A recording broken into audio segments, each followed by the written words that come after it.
Number 1. Amanda Knox. Amanda Knox thought she was starting the adventure of a lifetime, studying abroad in Italy, living with new roommates. But within weeks, she'd thrust into a nightmare that would follow her for years. When her roommate Meredith Kircher was found murdered in the shared apartment, Amanda quickly went from witness to suspect to headline. The case became a global media frenzy, filled with twists, false confessions, and shocking claims of a game gone wrong.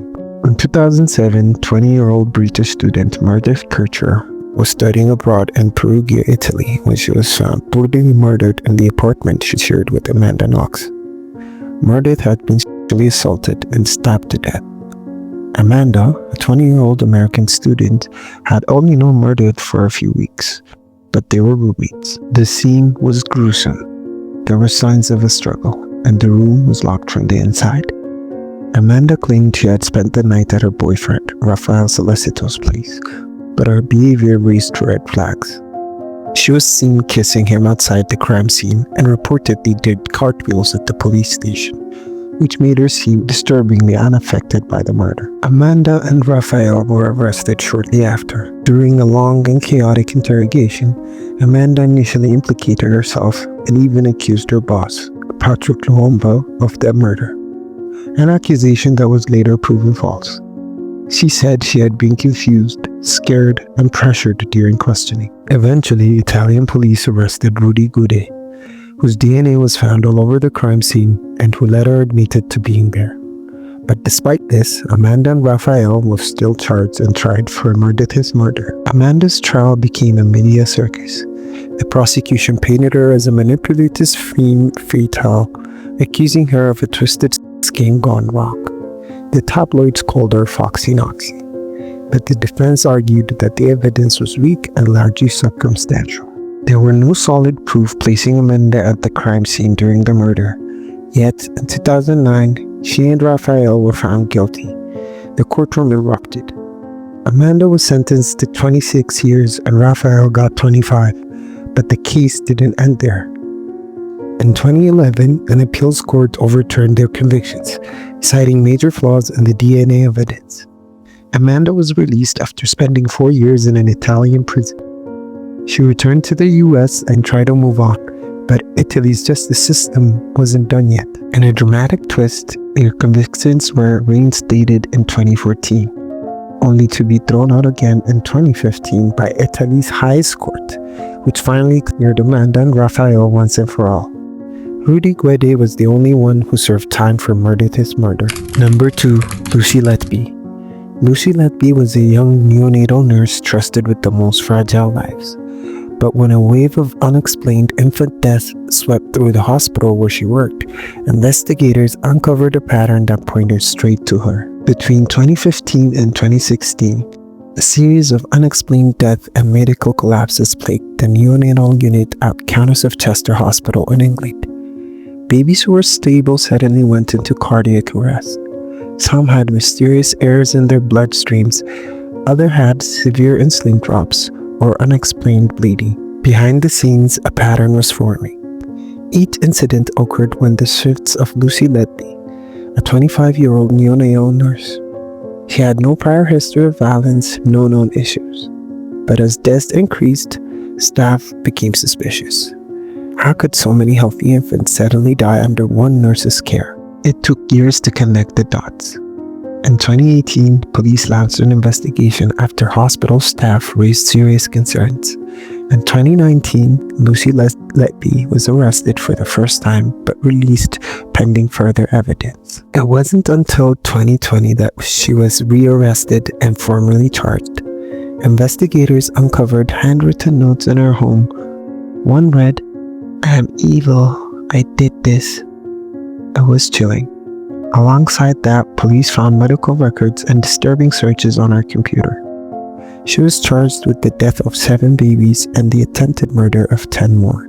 Her trial began in 2022 and lasted nearly 10 months, one of the longest in UK history. The prosecution described her as calculating and cold, someone who intentionally harmed the most vulnerable patients. They said she injected air, poisoned babies with insulin, and even tampered with feeding tubes. Letby denied all charges, claiming she was being blamed for hospital failings. But the evidence was overwhelming. Medical data, nurse logs, her own words. The courtroom was packed with grieving families who had waited years for justice. In August 2023, Lucy Letby was found guilty on 14 of the 22 charges. The judge called her actions a cruel, calculated campaign of child murder. He sentenced her to life in prison with no chance of parole, the harshest punishment available in the UK. Letby became the fourth woman in British history to receive such a sentence. Number 3. Carla Homoka.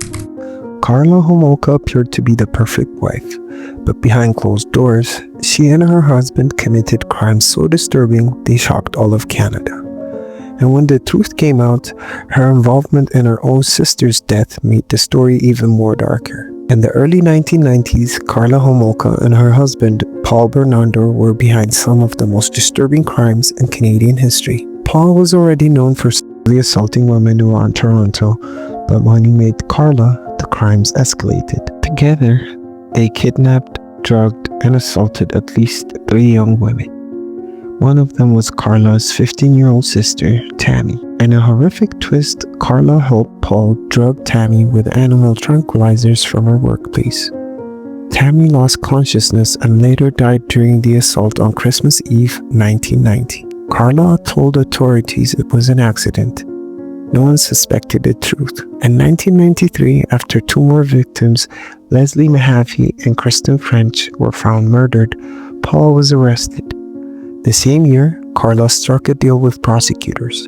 In exchange for testifying against them, she received just 12 years in prison. She portrayed herself as a victim of Paul's control, claiming she was forced to participate out of fear. But shortly after her deal was signed, police uncovered videotapes from Paul and Carla's home, videos showing Carla willingly participating in the crimes. But it was too late. Her deal was already in place. Paul Bernardo's trial was separate, and the tapes became central evidence. They showed the brutal reality. Carla was not just a passive bystander. She laughed during the assaults. She helped plan them. She even coached some of the victims. Paul was convicted and sentenced to life in prison with no chance of parole. He was later declared a dangerous offender, which meant he'd likely never be released. She served her sentence quietly, and despite public outrage, the law couldn't touch her further. Carla was released from prison in 2005 after serving the full 12 years of her sentence. She changed her name, married, and eventually had children. Her release sparked national debate and public protests. Many believed she got away with murder. To this day, Carla Homoka is one of Canada's most hated figures. Her polite courtroom smile and quiet voice couldn't erase the horrors she helped commit. And her freedom remains one of the country's most haunting legal outcomes. Number 4. Gypsy Rose. For years, Gypsy Rose Blatchard lived under the care of a mother who claims she was severely ill. But nothing was what it seemed. And when her mother was found murdered, Gypsy's secret life and the abuse she suffered came into full view. For years, Gypsy Rose was portrayed as severely ill child suffering from leukemia, muscular dystrophy, seizures, and developmental delays. Her mother, Didi Blatchard, was her full-time caregiver and spokesperson. The pair received donations, a free house from Habitat for Humanity, and even trips to Disney World. But there was one huge problem. Gypsy wasn't sick at all. Didi had been faking Gypsy's illness for years, forcing her to use a wheelchair and feeding her medications she didn't need. This condition is known as Munchausen syndrome by proxy, a form of abuse where a caregiver fabricates or causes illness in someone for attention and sympathy. As Gypsy grew older, she began to realize the truth and wanted out. In June 2015, police found Didi Blatchard stabbed to death in her bed. At first, Gypsy was feared kidnapped, but days later, she was found safe with her boyfriend Nicholas Goodjohn in Wisconsin. The story quickly unraveled. In June 2015, police found Didi Blatchard stabbed to death in her bed. At first, Gypsy was feared kidnapped, but days later, she was found safe with her secret boyfriend, Nicholas Gidjon, in Wisconsin. The story quickly unraveled. Gypsy had convinced Nicholas, who she met online, to help her kill her mother so she could finally escape. He carried out the stabbing while Gypsy waited in the other room. Together, they fled across state lines, but their online trail led police straight to them. Gypsy's arrest shocked the public. How could a girl who looked so weak and innocent be involved in a murder? But as investigators dug deeper, they discovered the years of abuse, the unnecessary surgeries, and the psychological control Didi had over her daughter. Gypsy cooperated fully with authorities.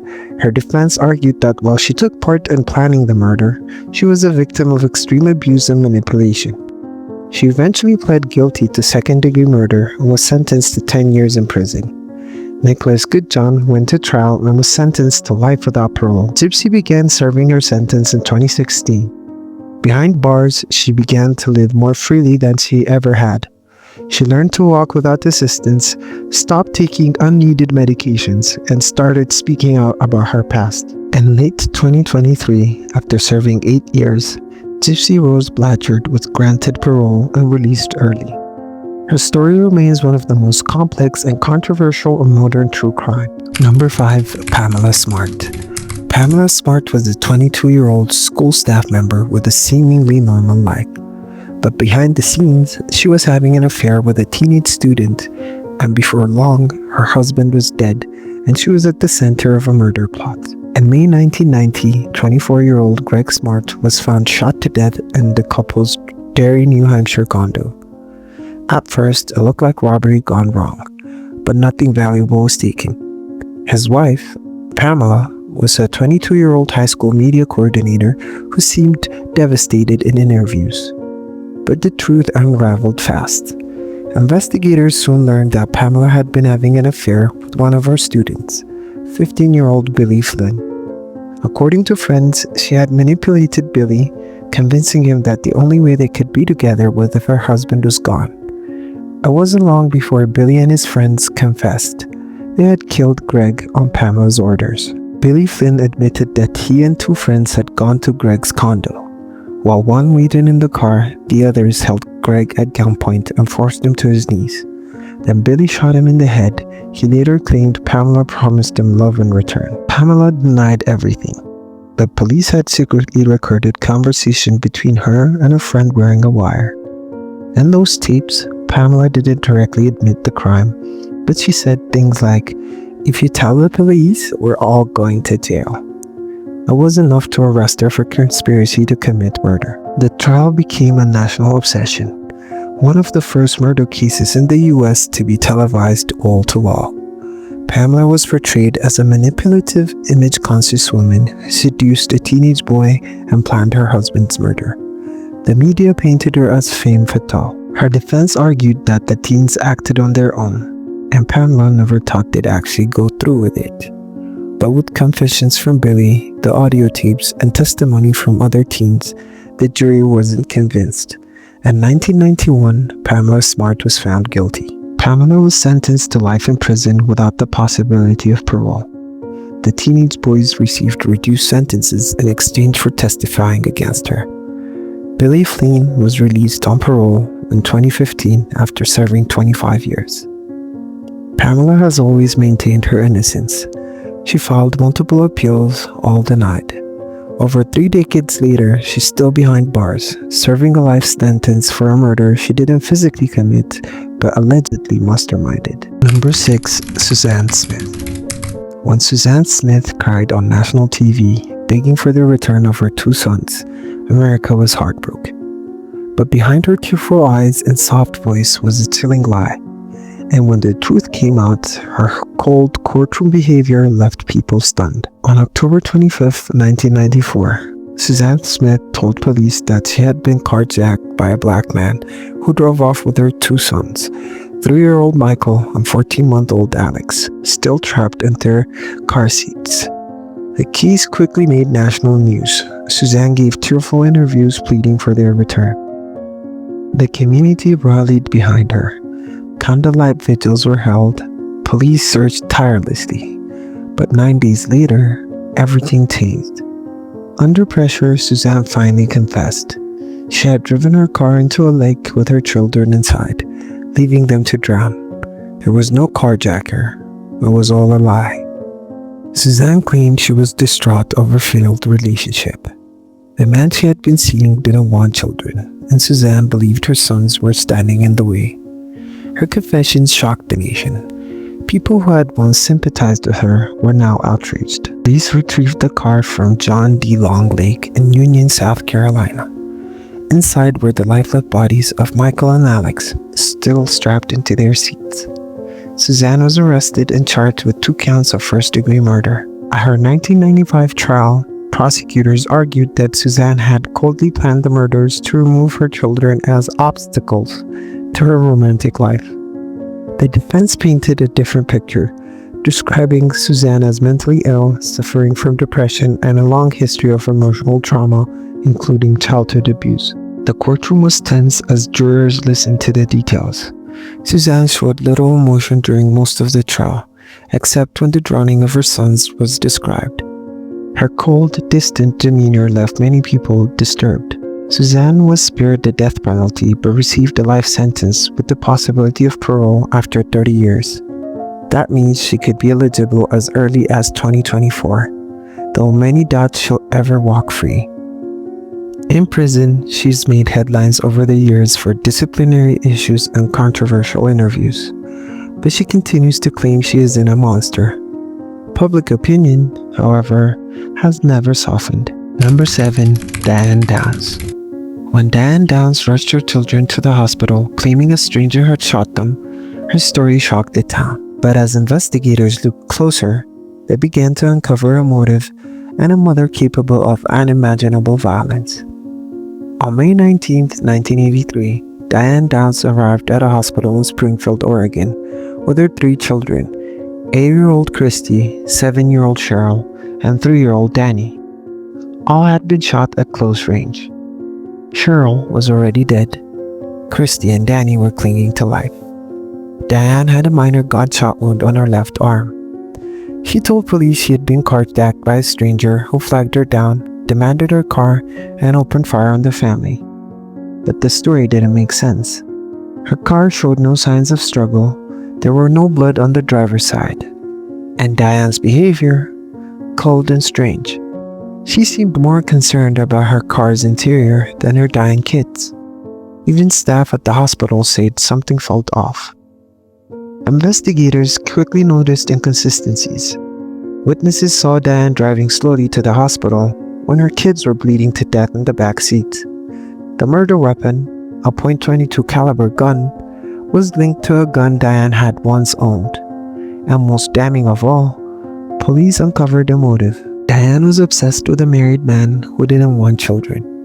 She had told her friends that her kids were ruining her relationship. Eventually, her surviving daughter Christy, who had suffered a stroke during the shooting, found the strength to speak. And when she did, she said the unthinkable. "My mom shot us." At her 1984 trial, prosecutors painted Diane as narcissistic, cold, and dangerous. She showed almost no emotion as witnesses described the horror of that night. In fact, she often smiled in court, played with her hair, and seemed more interested in how she looked than on what she'd done. Diane claimed she was innocent, that she was being framed. But the evidence stacked high. Ballistics matched the bullets to a gun she had access to. Christie's testimony sealed it. The jury didn't take long to reach a verdict. Diane Downs was found guilty of murder, attempted murder, and assault. She was sentenced to life in prison plus 50 years, with no possibility of parole for decades. But even behind bars, she didn't stop. In 1987, she escaped from prison and remained on the run for 10 days before being caught and transferred to a more secure facility. Her surviving children, Christy and Danny, were later adopted by the lead prosecutor and given a new life, far from the woman who had tried to kill them. Number 9. Jodi Arise. When police found Travis Alexander brutally murdered in his shower, he had been stabbed nearly 30 times, his throat was slit from ear to ear, and he had a gunshot wound to the head. His ex-girlfriend, Jodi Arise, claimed she wasn't even there. Then she said masked intruders did it. Then finally she admitted she killed him, but it was self-defense. What followed became one of the most watched trials in US history and one of the most disturbing. Travis Alexander was a 30-year-old motivational speaker living in Mesa, Arizona. He was popular, well-liked, and deeply involved in his Mormon faith. He had briefly dated Jodi Arise, a woman he met at a work event. Their relationship was passionate but also toxic and on again, off again. On June 4th, 2008, Travis missed a conference call and he didn't show up to a planned trip. Concerned friends went to his house and found a horrifying scene. His body was in the shower, decomposing, with multiple stab wounds, a deep neck cut, and a gunshot wound to the temple. Jodi Arise told police she hadn't seen him in weeks, but digital evidence said otherwise. Police found a camera in Travis's washing machine. Inside were photos of Travis and Jodi from the day of the murder. Even more shocking, the camera had accidental photos showing Travis bleeding and even an image of Jodi's foot and a pool of blood. Confronted with the evidence, Jodi changed her story several times. First, she wasn't there. Then 2 intruders killed Travis. Finally, she admitted she killed him, but said it was in self-defense after he attacked her.